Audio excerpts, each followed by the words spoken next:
Hi అండి. Welcome back to real life stories. కథ నచ్చిందా? అయితే సబ్స్క్రైబ్ చేసుకోవడం మర్చిపోవద్దు. ద్రోణ చెప్పిన మాటలు అన్వి బొత్తిగా తలూపి తనని హగ్ చేసుకుంటుంది. ద్రోణ కూడా అప్రయత్నంగా తన చుట్టూ చేతులు వేస్తాడు. తనకు తెలియకుండానే ఎంతసేపు ఉన్నారు తెలీదు కానీ ఫోన్ రింగ్ అయ్యేసరికి ఇద్దరు ఒళ్ళకి పడి ఒకరినొకరు చూసుకొని దూరం జరుగుతారు. ద్రోణ ఫోన్ తీసుకొని లిఫ్ట్ చేసేసరికి అది కస్టమర్ కేర్ నుండి వచ్చిందని అర్థమవుతుంది. వీడికి పని పాట లేదు. అయినా ఎవరైనా ఇంత నైట్‌లో చేస్తారా? ఎవరికేమైందో అని ఎంత కంగారు ఉంటుంది. వేస్ట్ ఫెలోస్ అంటూ సీరియస్ అవుతాడు. అన్వి ఆ మాటలు విని పాపమండి వాళ్ళు మాత్రం ఏం చేస్తారు? వాళ్ళ జాబ్ వాళ్ళు చేస్తున్నారు కదా అని అమాయకంగా అంటుంది. ఏంటే వాళ్ళ మీద జాలి చూపిస్తున్నావు?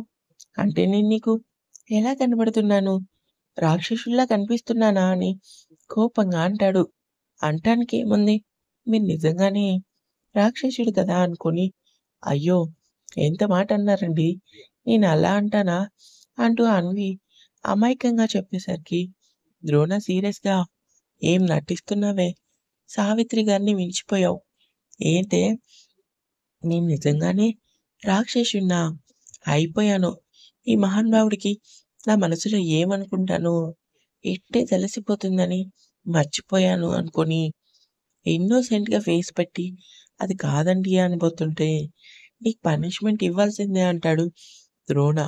దానికి అన్వి షాక్ అయ్యి మళ్ళీ పనిష్మెంటా అని ఏడుపు మొహం పెడుతుంది. ప్లీజ్ అండి ఈ ఒక్కసారికి ఎక్స్‌క్యూజ్ చేయండి అని బ్రతిమలాడుతుంది. ద్రోణ స్టైల్‌గా నో వే నువ్వు పనిష్మెంట్ ఇస్తేనే నా పైన పంచులు వేస్తున్నావు. అలాంటిది నిన్ను ఎక్స్‌క్యూజ్ చేస్తే ఇంకేమైనా ఉందా? నా చంకన ఎక్కేస్తావు. ముందు చెప్పింది చెయ్యి అంటాడు.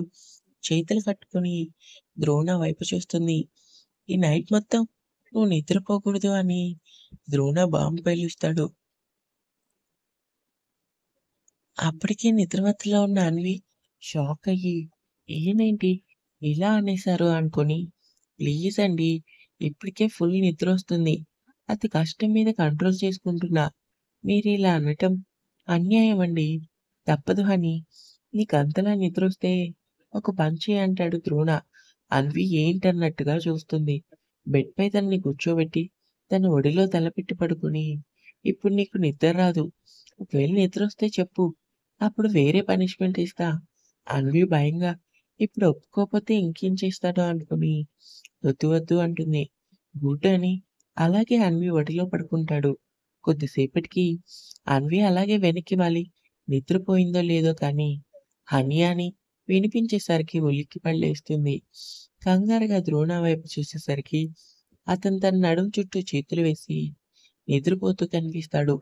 అమ్మో! ఈయన కలలో కూడా వస్తున్నారు అనుకుంటుంది.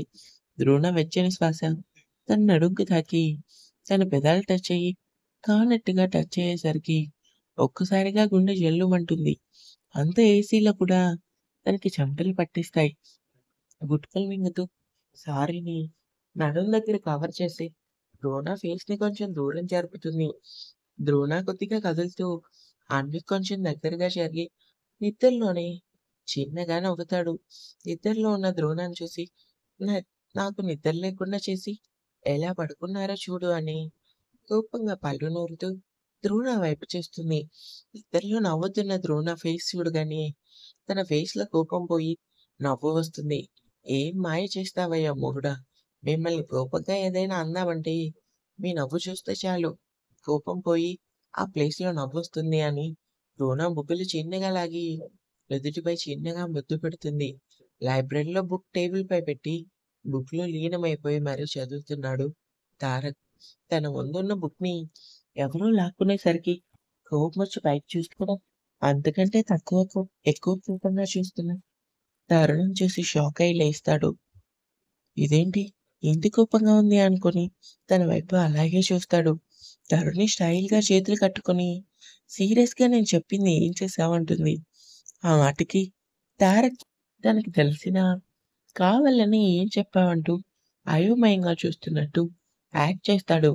తారక్ అన్న మాటకి తరుణ్‌కి కోపమొస్తుంది. ఎంతైనా ద్రోణ చెల్లి కదా! ఆ మాత్రం ఉంటుంది పాపకి. తారక్ కాలర్ పట్టుకొని, "ఏంటి నాటకాలాడుతున్నావా? మొన్నే కదా నీకు ప్రపోజ్ చేసి, ఈరోజు నీ ఫీలింగ్ చెప్పమని చెప్పాను. ఏయ్! అబద్ధం చెప్తున్నావు. నువ్వు చెప్పింది రేపు చెప్పమని. ఈరోజు చెప్పమని కాదు" అనగానే దానికి తరుణి చేతులు కట్టుకొని మరీ ఇప్పటి వరకు 'స్వాతి ముత్యంలో' కమల్ హాసన్‌లా నువ్వేం చెప్పావన్నట్టు నటించావని కళ్ళెగరేస్తుంది. ఇలా దొరికేసానంటే అనుకుని తారక్ ఒక తింగర నవ్వు నవ్వుతాడు. తరుణి అది చూసి సీరియస్‌గా నేను సీరియస్‌గా అడుగుతుంటే నువ్వు నవ్వుతావేంటి అని తారక్ వైపు సూటిగా చూస్తుంది. ఎవరెవరివో మాటలు వినిపిస్తుంటే అటువైపు వస్తుంది లైబ్రరీ ఇన్‌చార్జ్. అక్కడ తారక్, తరుణి మాట్లాడుకోవడం చూసి ఇక్కడేం జరుగుతుంది అని అంటుంది. తరుణి ఆవిడ మాటలు పట్టించుకోకుండా ఒక్క నిమిషం మేడం అని తారక్‌ని సూటిగా చూస్తూ ఇంతకాలం వెయిట్ చేశాను తారక్. నిజమే. నీకు చెప్పకపోవడం తప్పే కానీ నీకు ప్రపోజ్ చేశాక నీకు దూరంగా ఉండలేకపోతున్నా. అందుకే రేపటి వరకు ఆగకుండా నీ దగ్గరికి వచ్చేసాను. నీ ఒపీనియన్ ఏదైనా సరే అని ఒక్క నిమిషం ఆగి నేను రిసీవ్ చేసుకోవడానికి రెడీగా ఉన్నాను అంటుంది. బాధని కంట్రోల్ చేసుకుంటూ. ఎందుకంటే ఎక్కడ తను నో చెప్తాడో అని భయంతో. అందరూ అక్కడ తారక్ ఏం చెప్తాడో ఏమో అని కంగారుగా చూస్తారు. ఇన్‌చార్జ్‌తో సహా. అందరికీ ఒక్కటే ఉంటుంది. తారక్ ఒప్పుకుంటే బావున్ను అని. తారక్ తనని అలాగే చూస్తూ నేను ఒప్పుకోకపోతే ఆ మాటకి ధరణి మనసు తట్టుకోలేకపోతుంది. కంటి నిండా నీళ్ళతో బాధ దిగమింగుతూ ఏ నేను నీకు లైఫ్‌లో కనిపించను అంటుంది. తారక్ చిన్నగా నవ్వి తరుణి చేతులు పట్టుకుంటాడు. తరుణి తన వైపు చూస్తుంది. తారక్ తన కళ్ళలోకి చూస్తూ నిన్ను ఫస్ట్ టైమ్ అన్వి పెళ్లిలో చూసినప్పుడే ఇష్టపడ్డం మొదలుపెట్టా. నాకు తెలియకుండానే నువ్వు గుర్తొచ్చేదానివి. అది ప్రేమో ఇంకేదో నాకు తెలీదు కానీ, నిన్ను తలుచుకునేటప్పుడల్లా నువ్వు నా సొంతం అనుకునేవాడిని. మొన్న నువ్వు ప్రపోజ్ చేసి వెళ్ళాక, నిన్ను మళ్ళీ ఎప్పుడెప్పుడు చూస్తానా? ఎప్పుడు నీకు ప్రపోజ్ చేద్దామా అని నా మనసు తొందర పెట్టింది కానీ, నువ్వు ప్రపోజ్ చేసి వెళ్ళావు. తర్వాత ఒక్కసారి కూడా కనిపించలేదు. ఇప్పుడు కూడా నీకు ఇలా ప్రపోజ్ చేయాలో అని ఆలోచిస్తున్నా కానీ, ఇంతలో నువ్వే వచ్చావు. ఇప్పుడు చెప్తున్నా తరుణి, ఐ లవ్ యూ. నువ్వు లేకుండా నేను ఉండలేను అనగానే, తరుణి సంతోషం తారక్ గట్టిగా హగ్ చేసుకుంటుంది. I love you two Tarak అన్న తరుణి మాటలకి తారక్ ఇంకా గట్టిగా హగ్ చేసుకుంటాడు. వాళ్ళు ఎక్కడ ఉన్నది కూడా పట్టించుకోరు.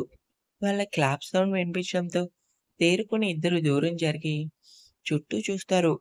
అందరూ వాళ్ళని చూసి చప్పట్లు కొట్టడం చూసి ఇద్దరూ సిగ్గుపడతారు. అందరూ వాళ్ళకి కంగ్రాచ్యులేషన్ అని గట్టిగా అరుస్తూ చెప్పారు.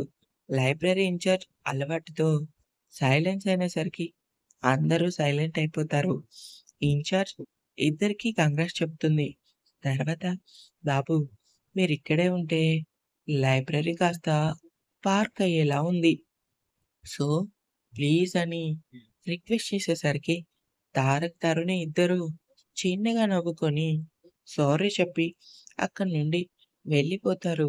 ఇంకా ఉంది. నచ్చితే సబ్స్క్రైబ్ చేసుకొని లైక్ చేయటం అస్సలు మర్చిపోవద్దు.